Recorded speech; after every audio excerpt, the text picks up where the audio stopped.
Alrighty guys, welcome to the channel. If you haven't hit that subscribe button, make sure you smash that button for me because we're pumping out daily archery videos every single day, bro. God, that was a bad Yeah, so I'm back. I'll explain this in a second. See you soon. Alrighty guys, I'm still f***ed. This flu is hectic. Come out today, I thought I was better. So I come out and I thought I'd level myself out a nice bit to come out to the range. And I get this 50 metre set up, so I'm going to make a mad 50 metre section so that it's all mad and level. Did that today and it nearly killed me. This cough is it's the worst thing I've ever had. Anyway, I think I'm getting better. I felt good this morning until I started working. Now I feel like I've done a run a marathon. So there we go, how's that? Nice little flattened out leveled section. So that's going to be me 50 metre zone. How cool is that? Little fake grassed section. So that's what I'll be standing on now. Semi-level, it's pretty level. It's level enough anyway. My bit's level. There's a little bit, it's dipping down a little bit here because I've got it's all mulched up here, but I'm going to get a pallet and put a pallet under there. But up here in the dirt section, it's mad and ready to go. And there we go. Looking down to the target. Now I've got my 50 metre set up. And start shooting it like I'm a pro. I'm not shooting it like a pro, but I'm full set up like it's a pro situation. Got me nice level ground. Now all I need to do is set up myself a bow stand. A few of the Ellis Army have given us a few designs on some bow stands and some arrow holders, so I don't have to wear my quiver while I'm shooting, because how good would that be? Just go and shunk, just go and point, put me bow on the stand, and just have the arrows in like a little holder thing, so I don't have to wear me quiver, because God, I hate walking around going cha-chunk, cha-chunk, cha-chunk, and the quiver's so goddamn bloody heavy. Oh, it's insane, this flu, man. It's insane, killing me.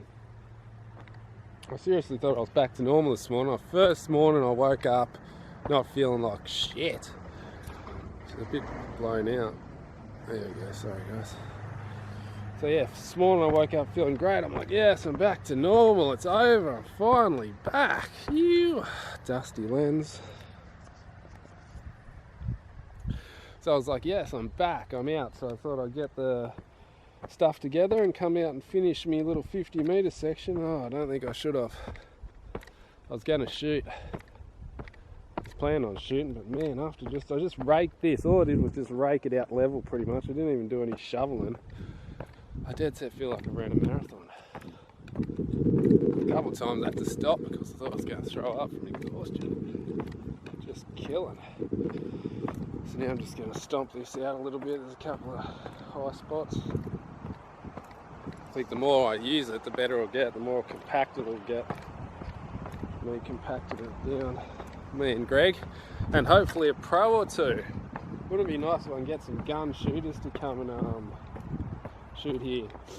I was looking at the national records, who won the Australian title, and it was F.A.C.T, the recurver. Can you believe that? The Olympic recurvers changed to compound and just blitzed it with a double 300 round.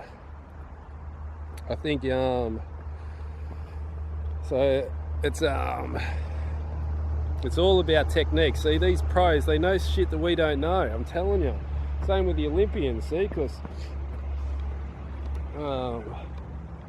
F.A.C.T, he's an Olympian, so he's getting all the goss, the juiciness, all the little secret details that us average people don't get.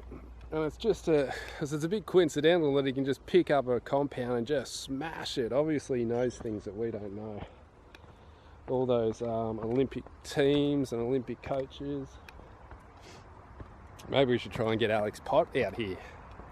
Give us a few tips. I know he watches the channel every now and again. He's been on the channel. Greg's given him an interview or two. So we might have to try and get in contact with F.A.C.T maybe and try and get the Australian indoor champion to come out and have a shoot with us. Do a 57-20 now that I've got me thing going. Wouldn't that be good?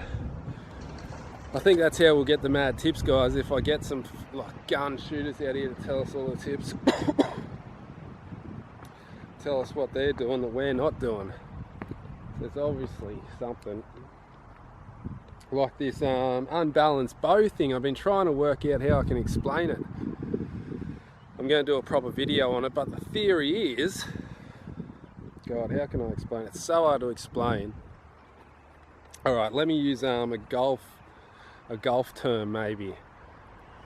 So in golf, when you first start off in golf, the first thing the only thing you want to do is hit a straight ball. You just want to be able to go bang and hit that ball straight. Just every time you want to just hit it where you're aiming. But then in golf, as soon as you get good enough that you can hit a straight ball, you'll never hit a straight ball again by choice. And the theory behind that is, so just say you're trying to hit my nose, like I'm coming out and trying to land on my nose. But if I'm just out of fraction, I'll be out here, see, because of the straight angles. Right? But then if I do a curve shot, it's going to be like that. Right? But if I do a bad curve shot, they're all going to be around in the same zone because they're always curving the same way. So even if I do a bad curve shot, it's still better than flicking off everywhere, if that kind of makes sense.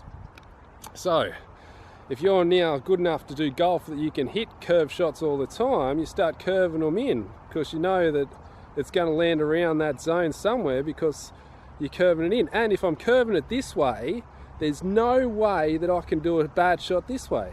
So if I'm shooting straight, I could shoot it this way, I could shoot it this way, I could hit it any which way because I'm hitting it straight and a vary can happen. But if I'm constantly curving the ball this way, I can never hit it that way. Does that make sense? I can never make a mistake to hit the ball that way because I'm always curving the ball this way. Okay, so that's what a pro golfer thinks. A pro golfer always curves the ball because a bad shot's easier to imitate than a good shot's easier to imitate, if that makes sense. So now if we convert that back to archery, the perfect thing to have is a perfectly balanced bow. So what you want to try and do is get that perfectly balanced bow is exactly like shooting a straight shot in golf. So it's the optimum, it's the best, it's the most, it's the perfectest thing you could do would be have a balanced bow and have an arrow shoot straight out of it. But same with the theory that if I kink my hand in either direction, now that straight arrow is going to be flying off in every different direction, okay? So I could have a like tiny bad shot and it'll flick off this way, then I could have a tiny bad shot, flick off, blah, blah, blah, blah, blah.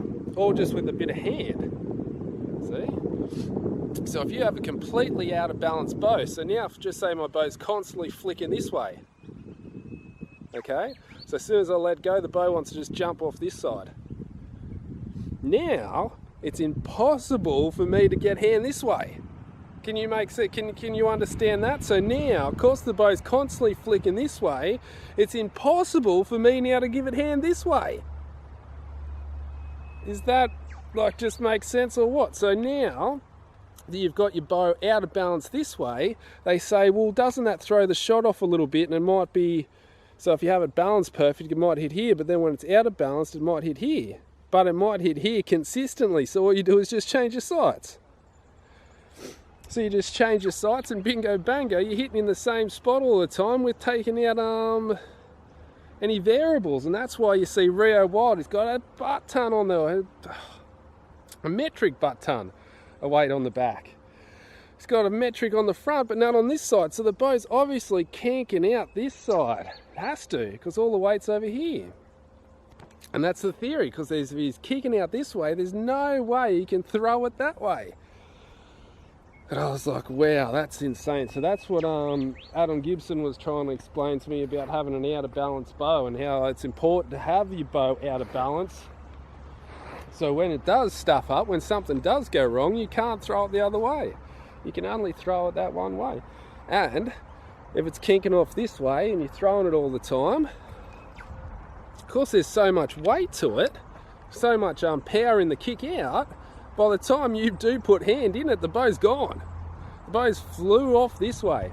So you go to put hand into it and the bow's already gone. So hand gets eliminated. So that front hand issue where you're going up or doing a little hand flick in the front hand gets totally eliminated by the out of balance bow. And the reason, so you can have out of balance, then you can have mass weight to add to that. And the reason why you see all these pros with ridiculous amounts of weight is it's the same reason with the hand. So just say I'm going to throw it out, a little kink at each different way. It's a lot easier to kink. God, what would be an example? It's a lot easier to kink, say, your bow than it is to kink a train, a freight train. Now, that's how you got to think of your bow. The heavier your bow is, the harder it is for you to get you to move that bow. So if you're doing a little bit of a jolter, a little bit of front hand action in there, that mass weight is not going to do anything, because you're not going to be able to force that freight train.